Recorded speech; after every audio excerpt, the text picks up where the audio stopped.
Maths class 10 exercise 8.1 6 question. If angle A and angle B are acute angle such that cos A is equal to cos B, then show that angle A is equal to angle B। देखो बेटा, ये trigonometry के question को solve करने के लिए हमें एक राइट एंगल की ज़रूरत होती है। एंगल सी एक राइट ट्राइंगल है, राइट एंगल है इस ट्राइंगल का। और यहाँ पर देखिए बेटा, कह रहा है कि एंगल ए यानी कि ये वाली एंगल एंड एंगल बी यानी कि ये वाली एंगल एक्यूट एंगल है, मतलब कि ये 90 डिग्री से छोटा है। Such that cos A is equal to cos B, ये गिवन है बेटा। और गिवन पर हम गिवन को एज ए क्लू लेकर हम क्वेश्चन को सॉल्व करेंगे और हमें ये प्रूव करना है कि angle A is equal to angle B होगा। तो ठीक है, let consider a right triangle A B C. A B C एक राइट ट्राइंगल है, एंगल सी 90 डिग्री है। और आपको बेटा पता है कि राइट एंगल के सामने वाली जो साइड होती है वो हाइपोटेनियस होती है, फिक्स होता है। लेकिन परपेंडिकुलर और बेस वेरी करता है। वेरी करने का मतलब क्या, वो मैं बताता हूँ। यहाँ पर देखिए बेटा, कह रहा है कि cos A, मतलब कि इस एंगल को लेकर कंसीडर करना है। तो जब इस एंगल को लेकर कंसीडर करेंगे तो ये सामने वाली साइड परपेंडिकुलर होगी। तो अगर ये परपेंडिकुलर है और ये हाइपोटेनियस है तो ये फिक्स है कि फिर ये बेस हो जाएगा। ठीक है, तो चलिए हम क्वेश्चन में cos A equal to cos B, तो हम cos A और cos B का वैल्यू निकालेंगे कि क्या होगा।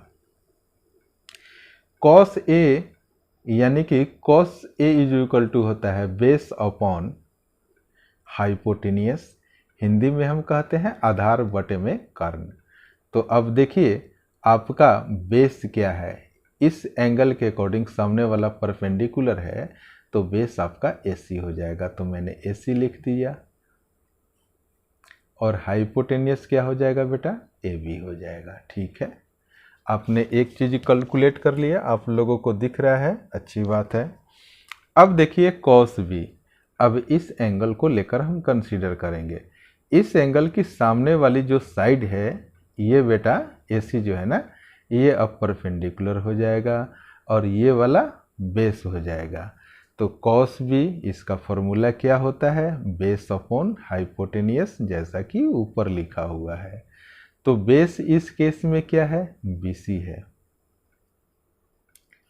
और बेस हो गया अपॉन हाइपोटेनियस। हाइपोटेनियस क्या है आपका, AB है, तो हमने AB लिख दिया। तो अब हमारा cos A का और cos B का वैल्यू निकल कर आ गया। तो अब देखिए आपको क्वेश्चन में क्या दे रखा है, गिवन दे रखा है कि cos A is equal to cos B। तो यहाँ लिख लीजिए cos A is equal to cos B। तो हमने क्या किया बेटा, अब cos A और cos B जब आपस में बराबर है तो हम क्या करेंगे, उसके वैल्यू को भी हम बराबर कर देंगे। यानी कि हम क्या लिखेंगे, ये cos A is equal to AC है, AC अपॉन AB, तो हमने AC अपॉन AB लिख दिया। cos B का वैल्यू क्या है, BC अपॉन AB, तो हमने BC अपॉन AB लिख दिया। अब देखिए बेटा हम क्या करेंगे, अब देखिए यहाँ पर दो तरफ फ्रैक्शनल पार्ट है, तो हम AB को आपस में कैंसिल कर सकते हैं। तो क्या आ गया, AC is equal to BC के। अब जरा आप इस फिगर में देखिए, फिगर आप लोगों को दिख रहा है, ठीक है। तो इसमें देखिए AC कहाँ है, तो AC ये वाली साइड रही और BC कौन सा है, BC ये वाली साइड रही। यानी कि ये साइड और ये साइड आपस में इक्वल है। तो लिखेंगे आप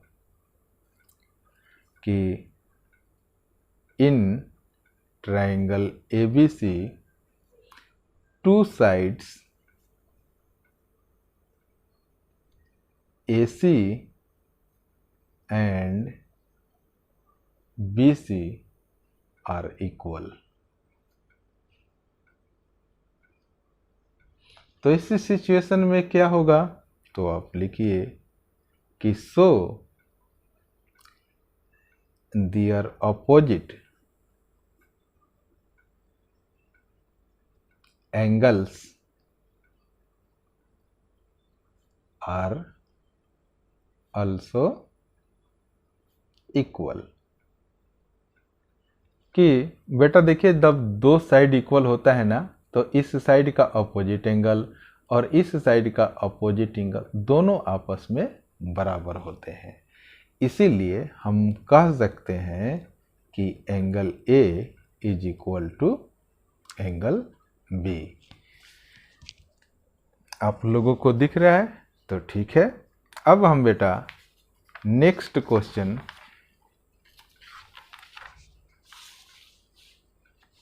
आप लोगों को जरा पेज को प्रॉपर एडजस्टमेंट में कर दूं। अब देखिए बेटा, हम क्वेश्चन 7 को देखेंगे। क्वेश्चन 7 यह कह रहा है कि if cot A is equal to 7/8 evaluate first. इसमें 2 क्वेश्चन है। पहला क्वेश्चन है 1 + sin θ 1 - sin θ upon 1 + cos θ minus 1 - cos θ। तो अब हम इस चीज़ को, ये गिवन है ना, cot θ इज इक्वल टू 7/8, तो हमने लिख दिया cot θ is equal to, cot θ का फॉर्मूला क्या होता है बेटा, base upon perpendicular equal to 7/8 दे रखा है, यानी कि ये 7 बेस है और 8 आपका क्या है, परपेंडिकुलर है। तो चलिए ठीक है, पहले एक ट्रायंगल हम बनाते हैं। तो जैसा कि मैंने कहा कि ट्रायंगल में बेटा जब त्रिकोणमिति यानी कि ट्रिग्नोमेट्री की जब आप बात करेंगे, तो ट्रिग्नोमेट्री में एक 90 डिग्री एंगल की ज़रूरत पड़ती है। तो हमने देखिए 90 degree at B point B पर है। इसके सामने वाला ये तो फिक्स है कि ये हाइपोटेनियस ही होगा। तो हम cot θ is equal to B/P यानी कि 7/8 है। तो इसमें देखिए B क्या है, बेस है। तो एंगल की सामने वाली जो बेटा साइड होती है ना, वो तो परपेंडिकुलर होती है और ये हाइपोटेनियस है। तो इसका मतलब कि फिक्स है कि ये बेस होगा। तो बेस है 7, तो ये हमने यहाँ पर B इक्वल टू हमने ये 7 कर दिया, और परपेंडिकुलर है 8, तो आप इसको 8 हमने यहाँ 8 लिख दिया। अब देखिए, हमने बेटा यहाँ sin θ और cos θ का हम वैल्यू निकालेंगे। आखिर हमने ऐसा क्यों किया, आप क्वेश्चन में देखिए कि यहाँ sin θ है और sin θ है, cos θ है, cos θ है। तो हम sin θ और cos θ का वैल्यू अभी निकालेंगे और फिर हम इस क्वेश्चन में इसका वैल्यू पुट कर देंगे और उसको सॉल्व कर देंगे, तो हमारा आंसर आ जाएगा। तो चलिए यहाँ पर देखते हैं। cot θ is equal to base upon perpendicular है, यानी कि ये 7 है और ये 8 है। तो हमें तो यहाँ हाइपोटेनियस निकालना पड़ेगा ना बेटा। तो लिखिए बाय पाइथागोरस थ्योरम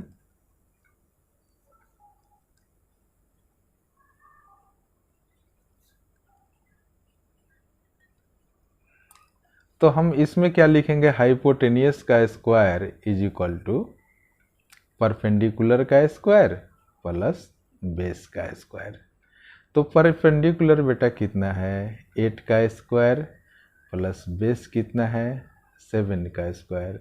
8 का स्क्वायर करेंगे तो 64 होगा, और बेस का स्क्वायर करेंगे हम 7 7 जा 49 हो गया। अब बेटा 64 और 49 को जब हम ऐड करेंगे तो क्या होगा, ये हो जाएगा, आप ऐड कर लीजिए, 9 4 13, कैरी 1 4 और 1 5, 5 और 6 11 हो गया, यानी कि 113 हो गया। तो यहाँ पर देखिए h square is equal to 113। So value of h is equal to, ये पावर है ना बेटा, जब इक्वल के राइट में जाएगा तो ये √100 √113 हो जाएगा। यानी कि हमारा हाइपोटेनियस का वैल्यू क्या आ गया, एक बार देख लूँ कि दिख रहा है ना आप लोगों को। तो ये h इज इक्वल टू √113 हो गया। अब देखिए बेटा, अब हम पहले साइन थीटा निकालेंगे। तो sine theta is equal to क्या होता है, परपेंडिकुलर अपॉन हाइपोटेनियस। तो आप देखिए परपेंडिकुलर कितना है, 8 है, और हाइपोटेनियस कितना है, √113 है। तो हमारा साइन थीटा का वैल्यू निकल कर आ गया। Cos theta is equal to क्या होता है, बेस अपॉन हाइपोटेनियस, यानी कि आधार बटा कर्ण इन हिंदी। जो हिंदी वाले बच्चे हैं थोड़ा बहुत उनको भी मौका मिलना चाहिए जानने के लिए। तो cos theta is equal to base upon hypotenuse. तो ये सामने वाली ये सामने वाली परपेंडिकुलर और ये बेस है, तो बेस इज इक्वल टू 7 है, तो हमने 7 लिख दिया। और हाइपोटेनियस √113 है, तो हमने √113 लिख दिया। अब हम क्या करेंगे बेटा, थोड़ा सा प्रश्न भी दिखा दूं मैं आपको, क्योंकि अब क्वेश्चन के अकॉर्डिंग हम सॉल्व करेंगे। तो यहाँ पर लिख दीजिए फ्रॉम क्वेश्चन। क्वेश्चन क्या है आपका, 1 प्लस साइन थीटा, फिर है ब्रैकेट में 1 minus sine theta upon 1 plus cos theta, और फिर है 1 माइनस कॉस थीटा। अब हम बेटा यहाँ क्या करेंगे, थोड़ा सा और मैं नीचे कर दूं, क्योंकि यहाँ वैल्यू भी थोड़ा दिखना चाहिए। तो चलिए अब हम क्या करेंगे बेटा, 1 है तो हमने 1 लिखा, plus sine theta. Sine theta का वैल्यू है 8/√113। इसको ब्रैकेट में डाल दीजिए आप। उसके बाद फिर लिखिए आप 1, ये 1 है, minus sine theta. Sine theta का वैल्यू फिर है बेटा 8/√113, और फिर आप बटे का साइन, ऑब्लिक का साइन लगा दीजिए। 1 प्लस कॉस थीटा, तो हमने लिख दिया 1 प्लस, अब देखिए कॉस थीटा का इक्वल, कॉस थीटा का वैल्यू क्या है बेटा, 7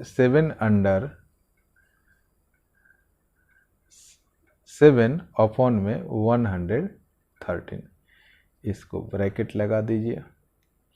फिर है बेटा 1 माइनस कॉस थीटा, तो हमने 1 लिख दिया, माइनस कॉस थीटा का वैल्यू क्या है, 7/√113। अब ये बेटा ये सिचुएशन आ गया। तो अब हम क्या कर सकते हैं, थोड़ा सा पेपर को एडजस्टमेंट कर लो ताकि आप लोगों को परेशानी ना हो बेटा। अब इस सिचुएशन में हम क्या करेंगे, आप देखिए दोनों में मल्टीप्लाई करेंगे ना, तो 1 का 1 के साथ मल्टीप्लाई कीजिए तो 1 का स्क्वायर हो गया, प्लस माइनस हम माइनस लिख दिए। अब ये देखिए 8/√3 और 8/√3 है, तो इसमें आप क्या लिखेंगे बेटा, 8/√3 नहीं, हमने गलती से बोल दिया था, 8/√113, तो ये क्या हो गया बेटा, इसका द होल स्क्वायर हो गया। सेम आप नीचे क्या कीजिए, 1 में 1 से मल्टीप्लाई करेंगे, 1 का स्क्वायर। बेटा आप लोगों को दिख रहा है ना, ठीक है। तो बेटा प्लस माइनस हमने यहाँ पर माइनस लिख दिया, 7/√113, इसका हमने क्या कर दिया, स्क्वायर कर दिया, क्योंकि दोनों में मल्टीप्लाई करेंगे तो स्क्वायर हो जाएगा। अब देखिए इस सिचुएशन में बेटा हम क्या करेंगे, आप देखिए 1 का स्क्वायर करेंगे तो 1 ही होगा, माइनस है तो माइनस लिख दे, 8 का स्क्वायर करेंगे तो क्या हो जाएगा 64, और ये देखिए रूट अंडर 113 में रूट अंडर 113 से हम जब मल्टीप्लाई करेंगे तो 113 होगा। अब बच्चों को बात समझ में नहीं आएगी तो ये देखिए रूट 2 में रूट 2 से हम मल्टीप्लाई करेंगे तो 2 होता है। उसी तरीके से आप देख लीजिए रूट अंडर ये 2 और 2 लिख सकते हैं ना, यहाँ पर बाय डिफ़ॉल्ट 2 छिपा होता है, जो यह कह रहा है कि दो फ्रैक्शनल पार्ट में से एक फ्रैक्शन इसका आंसर होगा। तो उसी तरीके से रूट अंडर 113 में रूट अंडर 113 से जब हम मल्टीप्लाई करेंगे तो यहाँ पर देखिए 113 इसका आंसर होगा। चलिए ठीक है। अब अपॉन में बेटा क्या हो जाएगा 1 का स्क्वायर। इसको थोड़ा सा ऊपर कर दूं ताकि आप लोगों को प्रॉपर दिख सके। मैं भी एक बार देख लूं। ठीक है जी। 1 का स्क्वायर क्या हो जाएगा 1 हो जाएगा, माइनस 7 का स्क्वायर करेंगे बेटा तो वो 49 होगा। अपॉन में रूट अंडर अपॉन में क्या हो जाएगा बेटा, इसको मैं फिर से लिखना चाहूँगा 49 अपॉन ये बेटा हमने काट दिया है रूट अंडर 113 का जब स्क्वायर करेंगे तो ये रूट हट जाएगा, यानी कि 113 हो जाएगा। अब देखिए हम इस पार्ट में हम यहाँ 1 लिख सकते हैं, यहाँ 1 लिख सकते हैं, तो 113 और 1 का एलसीएम 113 ही होगा। 1 से 113 में डिवाइड करेंगे तो 113 आएगा। 113 में जब 1 से मल्टीप्लाई करेंगे तो 113 ही होगा, ये माइनस हो गया। 113 में 113 से जब डिवाइड करेंगे 1 आएगा। 1 को 64 से मल्टीप्लाई करेंगे तो आप 64 ही होगा। तो चलिए एक पार्ट तो हो गया, अब ज़रा नीचे वाला का काम करें। ये देखिए बेटा 49 अपॉन 113 है और नीचे 1 है, इसका भी एलसीएम कितना हो जाएगा 113 हो जाएगा। 1 से 113 में जब आप डिवाइड करेंगे तो 113 ही होगा, और 113 से जब 1 को मल्टीप्लाई करेंगे तो 113 ही हो जाएगा। 113 से इस 113 में आप जब डिवाइड करेंगे तो 1 आएगा।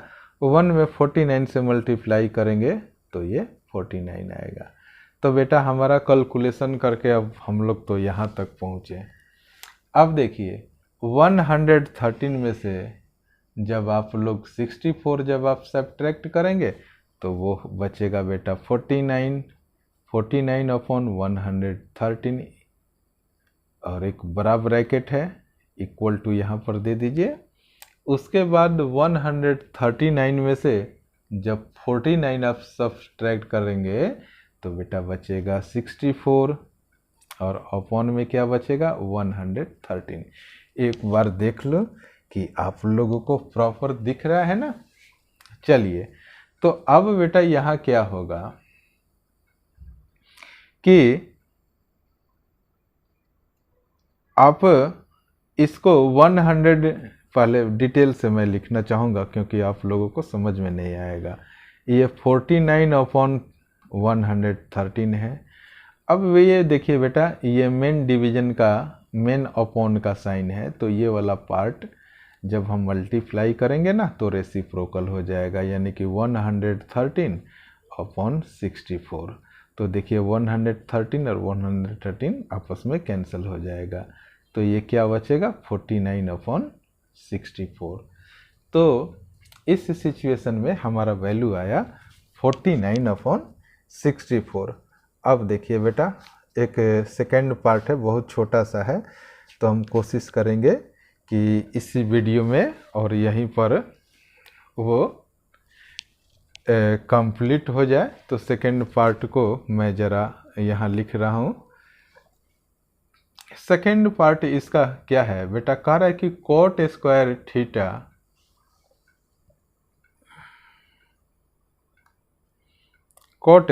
थीटा का वैल्यू आपको निकालना है। तो आप बेटा क्वेश्चन में आप देख सकते हैं, मेरे को ज़रा आपको क्वेश्चन पर ले चलना होगा। आप लोग देख लेंगे तो आपको समझ में आ जाएगा।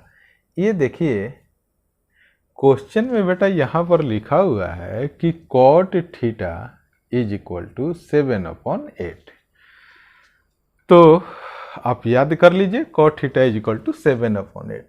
फिर मैं वहाँ ले चलता हूँ जहाँ मैं अभी लिख रहा था। तो यहाँ cot स्क्वायर थीटा है, लेकिन cot थीटा का वैल्यू क्या था 7/8। और बेटा यहाँ स्क्वायर है तो आप यहाँ पर भी स्क्वायर लगा दीजिए। इसका मतलब क्या हुआ 7 मल्टीप्लाई बाई 7 और 8 मल्टीप्लाई बाई 8। अब इसको आप सॉल्व करेंगे तो 7 7 जा 49 और 8 8 जा 64। तो हमारा बेटा इस सिचुएशन में हमारा वैल्यू आया 49/64। और पहले के केस में भी हमारा आंसर क्या आया था 49/64। इस क्वेश्चन को बेटा आप फुली आइडेंटिटी के थ्रू भी आप बना सकते हैं। तो पहले आप लोग इसको समझने का आप लोग प्रयास कीजिए। देखो, जो तेज बच्चे होते हैं वो तो सब कुछ जानते हैं, लेकिन जो बच्चे नहीं समझ पाते हैं, उतने तेज नहीं होते हैं, तो उनके लिए वीडियो को बड़ा आराम से बताना पड़ता है ताकि वो बच्चे भी समझ जाएं। क्योंकि पढ़ना तो सबको ज़रूरी है और एक टीचर के पॉइंट ऑफ व्यू से सभी बच्चों को समझ में आना चाहिए। तो मेरा एक छोटा सा प्रयास है, आप लोग इस वीडियो को एक बार देखिए, 2 बार देखिए, इसको सॉल्व कीजिए, बनाइए, प्रैक्टिस कीजिए और आगे बढ़िए। Thank you so much for watching this video.